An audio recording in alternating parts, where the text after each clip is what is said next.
चंद्र ने ऐसा कहा ही था कि आदर्श की आंखों के अंदर विपिन का नाम सुनते ही एक तेज चमक आ जाती है और उसी तेज चमक के साथ में उसने जवाब दिया, हाँ, प्रिंसिपल विपिन एक बहुत ही ज्यादा मेहनती और प्रतिभाशाली व्यक्ति हैं। मैंने वास्तव में उस दुनिया के अंदर उनके जैसा कभी भी कोई भी व्यक्ति नहीं देखा है। एक ऐसा व्यक्ति जिसको पढ़ने और खुद को बेहतर बनाने के अंदर जोर दिया था। वह अपनी प्रतिष्ठा से अलग काम किया करता था। वह अपने लिए कभी भी नहीं सोचा करता था।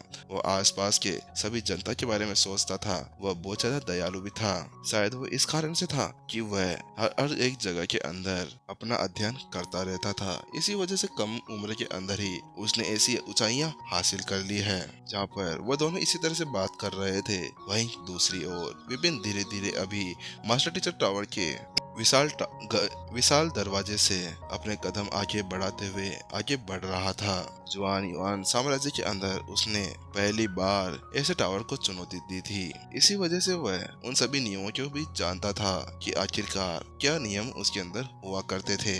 मास्टर टीचर के टावर के अंदर इस रोसा साम्राज्य के पवेलियन के सभी पूर्ववर्तियों की वसीयतों को यहाँ पर रखा गया था और इसके अलावा उनकी आत्मा का कुछ टुकड़ा भी यहाँ पर रखा जाता है। और ये देखते हुए कि उनकी ताकत कितनी ज्यादा थी, इसी वजह से यहाँ पर फेस टू फेस बैटल को कभी भी नहीं देखा जाता था। यहाँ पर या तो उनकी परीक्षा ली जाती थी या फिर उनके कौशल को देखा जाता था कि वह किस चीज के अंदर बहुत ही ज्यादा कुशल हैं। जैसे कि किसी युद्ध टेक्निक के अंदर गलती निकालना, उसकी साधना के अंदर गलती निकालना, उसको व्याख्यान देना, उसको शिक्षा देना, ऐसी बहुत सी परीक्षा हुआ करती थी। जहाँ पर वो आगे बढ़ता जा रहा था, अचानक से विपिन के सामने एक मायावी आकृति उभर आती है। यह था उस टावर का पहला चरण, जहाँ पर उसका टेस्ट लेने के लिए एक 8 स्टार मास्टर टीचर आएगा। इस वक्त उसके सामने 13,000 साल पहले 7 मास्टर टीचर पवेलियन के मंडप मास्टर थे, दिशांत। जैसे दिशांत वहां पर आया, उसके बाद में अपने सामने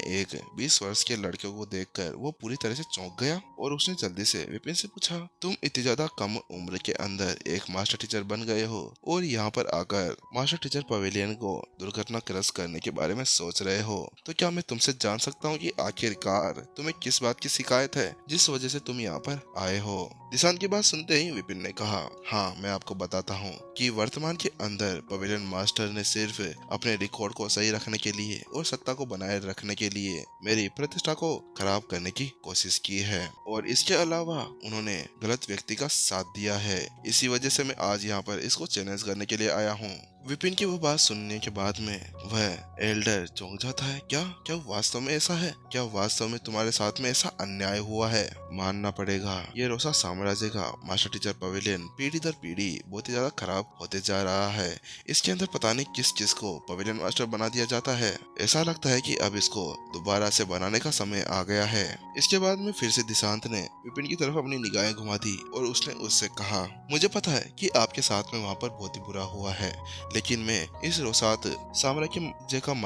रोसा साम्राज्य का मास्टर टीचर पवेलियन का एक अभिभावक हूँ।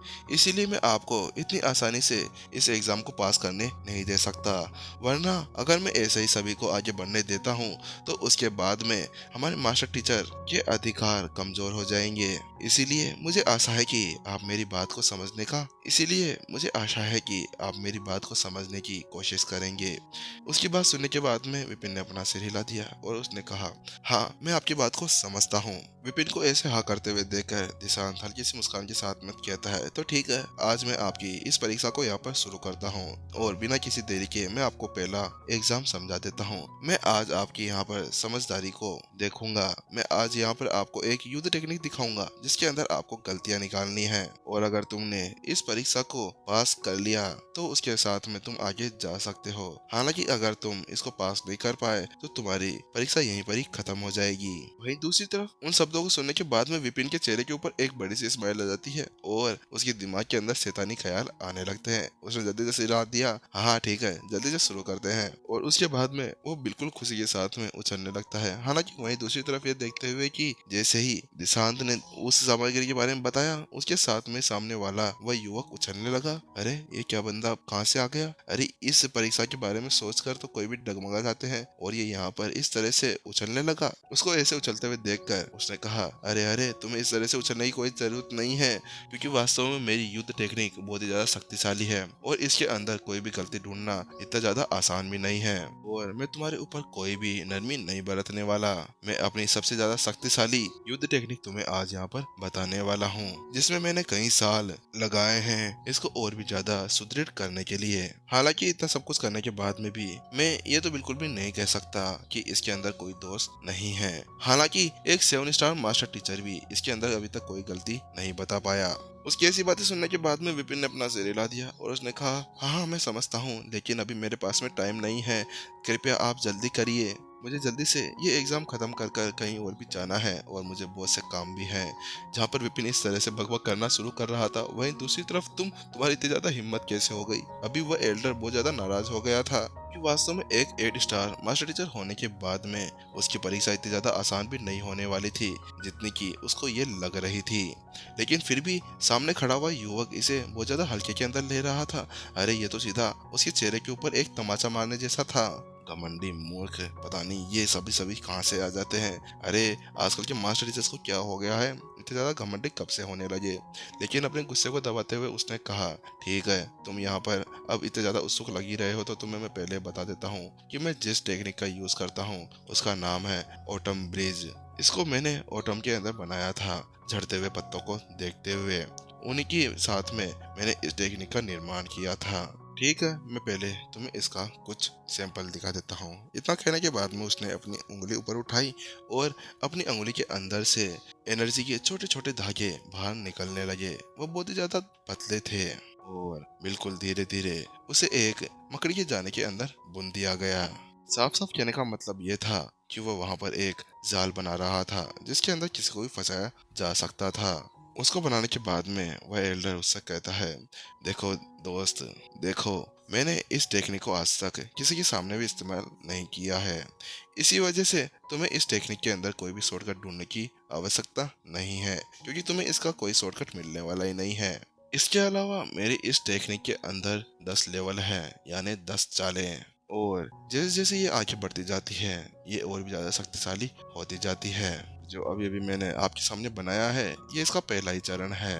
ठीक है, तो मैं तुम्हें इसके ऊपर विचार करने और इसका मूल्यांकन करने के लिए 4 घंटे देता हूँ। इसके अंदर तुम्हें इसको पूरी तरह से देखना होगा और इसके अंदर सारी गलतियाँ निकालनी होगी। तुम ऐसा करने में कामयाब हो जाते हो तो उसके बाद में तुम इसके अंदर पास हो जाओगे, अन्यथा टाटा बाय बाय और इस टावर से बाहर निकल जाओगे। एल्डर दिशांत वैसे तो जो भी अन्य मास्टर टीचर्स आया करते थे उनको वह 2 दिन दिया करते थे इस टेक्निक को पूरी तरह समझने के लिए। हालांकि उसके सामने का ये युवक बहुत ही ज्यादा घमंडी हो रहा था और उसका इस तरह के घमंड को तोड़ने के लिए वह उसको यहाँ पर 4 घंटे ही देने वाला था। हालांकि अगर एक बार उसका घमंड टूट जाता है तो उसके बाद में फिर से वह उसका समय बढ़ा देगा और उसको 2 दिन दे देगा। यहाँ पर वो इसी तरह से मनी मन के अंदर बहुत ज्यादा खुश हो रहा था। वहीं दूसरी तरफ विपिन कहता है, ठीक है, मेरे पास में ज्यादा समय नहीं है, मैं जल्दी से आपको इसके अंदर की खामियां बताना शुरू करता हूँ। वो तो पवेलियन मास्टर चंद्रन के कारण था कि विपिन ने यहाँ पर ये चुना कि वह इस पवेलियन को क्रैश कर देगा, वरना उसका इसके अंदर कोई भी दिलचस्पी नहीं थी। अरे वह तो यहाँ से सीधा सीधा एक 7 स्टार मास्टर टीचर के प्रतीक के लिए जा रहा था। इसके अलावा उसके पास में ज्यादा समय नहीं था। उसको अपनी साधना को आगे बढ़ाने के लिए केंद्रीय हाई लेवल स्पेस स्टोन्स को भी कहीं से जुगाड़ करना था। उसके लिए उसके पास में कोई समय नहीं था कि वो यहाँ पर बर्बाद करे। क्या क्या कहा आपने? क्या आप अभी यहाँ पर इसकी गलतियां बताने के लिए तैयार हो? दिशांत विपिन की बात सुनते ही पूरी तरह से अचंभित रह गया। अरे उसने अभी तक एक ही तो चाल बताई थी और उसके बाद में भी उसके सामने खड़ा हुआ ये युवक उसके अंदर गलतियां निकालने के लिए तैयार भी हो गया। क्या बकवास है? अरे ये ऑटम ब्रिज की पहली टेक्निक थी और तुम्हें क्या लगता है कि इसकी ये पहली टेक्निक के अंदर ही इतनी ज्यादा गलतियां होंगी? दिशांत की बात पे कोई भी ध्यान नहीं देते हुए विपिन ने कहा, आपकी इस टेक्निक को यूज करने के लिए किसी भी लड़ाकू को अपनी झेंके के कई सारे धागे बनाने होते हैं और उनको बनाने में बहुत ज्यादा समय भी लग जाता है और उसके अंदर उसको बहुत ज्यादा निपुण भी होना चाहिए। अगर युद्ध के समय वह इस टेक्निक का यूज करता है तो उसके बाद में तो वह सामने वाला ऐसा कहेगा, अरे तू बना जाल जब तक मैं तेरा खात्मा कर यहाँ से निकल जाता हूँ। और मैं आपको ये बताना चाहता हूँ कि इसके अंदर मेरे को बहुत सी गलतियाँ लगी है। हालांकि मैंने मोटे तौर पर कुछ ही गलतियों को निकाल पाने में कामयाब हुआ हूँ और मैंने इसके अंदर कुल 37 गलतियाँ निकाली है, विपिन ने कहा। विपिन की वह बात सुनते ही निशांत को झटका लगा। क्या 37 गलतियाँ? उसका अभी तो सर फटा जा रहा था। अरे, गुस्से से अभी उसका ऐसा मन कर रहा था कि वह सामने वाले उस युवक का मर्डर कर डाले।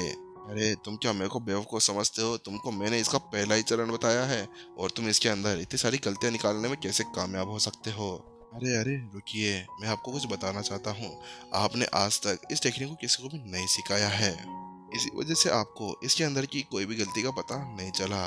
हालांकि वो तो आप खुशकिस्मत हैं कि इसके अंदर मुझे अभी तक 37 खामियां मिली है। तुम्हारी इतनी ज्यादा हिम्मत कैसे हो गई? उन शब्दों को सुनने के बाद में दिशांत का चेहरा पूरी तरह से अब तो हिस्सों के अंदर फटने को तैयार था, सामने वाले को निगलने के लिए।